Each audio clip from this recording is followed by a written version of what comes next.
I am Zak S, Zak Smith. We're IndieCade, and I'm showing Red and Pleasant Land, which is my setting book for Dungeons & Dragons and other our fantasy-style RPGs, tabletop games.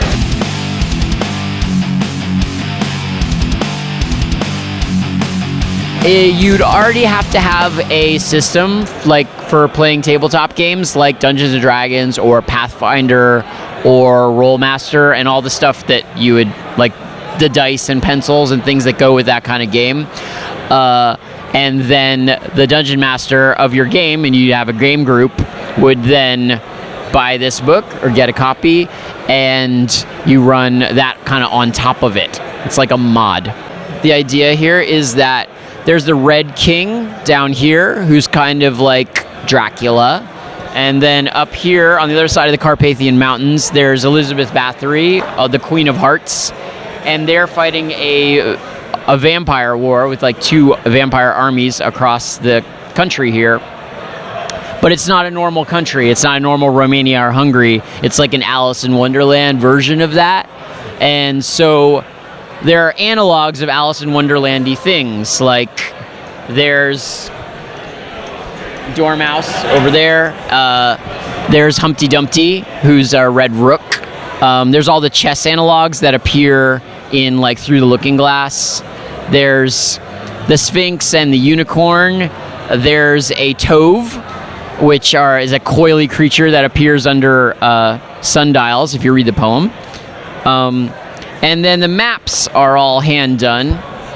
So this is an example. Normally on a D&D map, there's numbers, and then you have to go find what every number stands for by flipping pages. On ours, we managed to get the name of every single room in the room, and then when you're actually running the game, if you've ever played D&D, the section of the map that you're talking about is right there on the spread, which, if you've ever run the game, makes it a lot easier. On this one, every single room is keyed right on this map. There's nothing to this adventure except what's on this spread right here. I've run a game for 4 days off of this one 2-page spread. So we did a couple like that. There's another one with a big bridge. An example of the adventure here is there's an army fighting. Basically, there's a pitched battle between two mounted vampire warriors in red armor, and it was frozen in time. So there's this section of the ground where there's just a battle that's unmoving. And what your players can do is they can try to make it move again so they can get in there and steal stuff and kill vampires. Or they can take advantage of the fact that they're frozen and get into intrigues around it. And there's another adventure here. Again, everything for this fits on one page, this spread. There's also a ton of tools just for running any kind of D&D game. Like, I searched the body. These are things that might turn up on somebody's dead body if they look for them.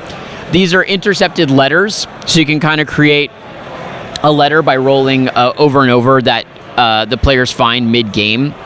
There's a Where Have You Been table. So if there's a player who misses a section of D&D, you can roll on this table and find out what they've been up to the whole time. Number one's fell in a hole. Number two is fell in an interesting hole. So this player's actually found a secret door while they were away. There's one set upon by thieves, so they lose their money for not appearing last session. There's another one set upon by inept thieves, so they actually get money and get weapons that off the thieves off screen while they come back. And they're like, oh, hey, I've got a crossbow and 20 gold pieces. So those are things that no matter where you're playing a game or setting a game, you can use. There's also things that are pretty specific to a weird or surreal themed game. Like this is Perplexities of the Interior, which means weird dungeon rooms, basically. So there's like a room filled with croquet balls, or a room that's nested rooms inside of rooms inside of rooms, or a room that is basically giant-sized, or one that's been turned 90 degrees, and a whole bunch of other varieties of rooms that are super unusual. One thing you can do is if you have a regular dungeon that you're rolling on or you're playing D&D, you can use this table to sort of make it more complex and add layers onto that. There's one for fees and taxes, which is like an Alice in Wonderland-y theme where things are named stupid. So there's an income tax, which it's D100 gold pieces for every party member who wants to go into anything. So every time you come in, you need to pay. There's an excise tax, which means if you're missing your eyes, you have to pay. But basically, it's kind of combining like the weird puns and strange like quirkiness of Alice in Wonderland with the sort of sinister undertones that you would find in a vampire thing, and trying to avoid a little horror cliches. The process for making this is about half of it is I just take the notes that I had when I'm actually running my own games and sort of formalize them. And I've been running games for many years, so I just basically take things that happen and formalize them. And then the other half is just writing and drawing things that I think are interesting on the theme. Like once you know you're going to write a book.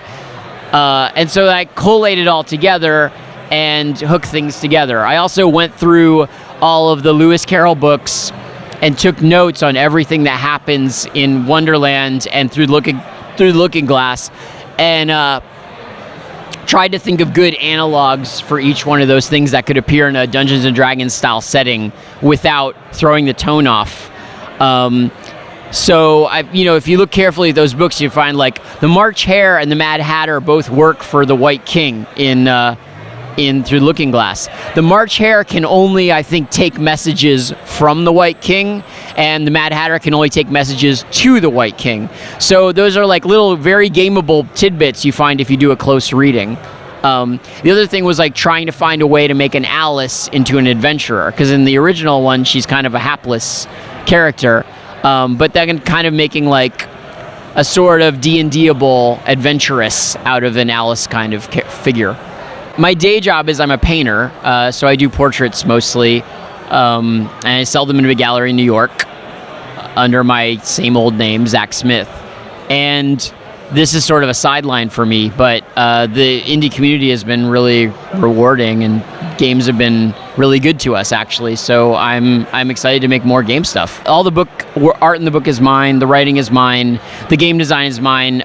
Some of the graphic design was from my graphic designer, and we worked together to kind of make like a first edition looking feel, like an old first edition of a novel. My game blog is called D&D with Porn Stars because my players are mostly porn stars.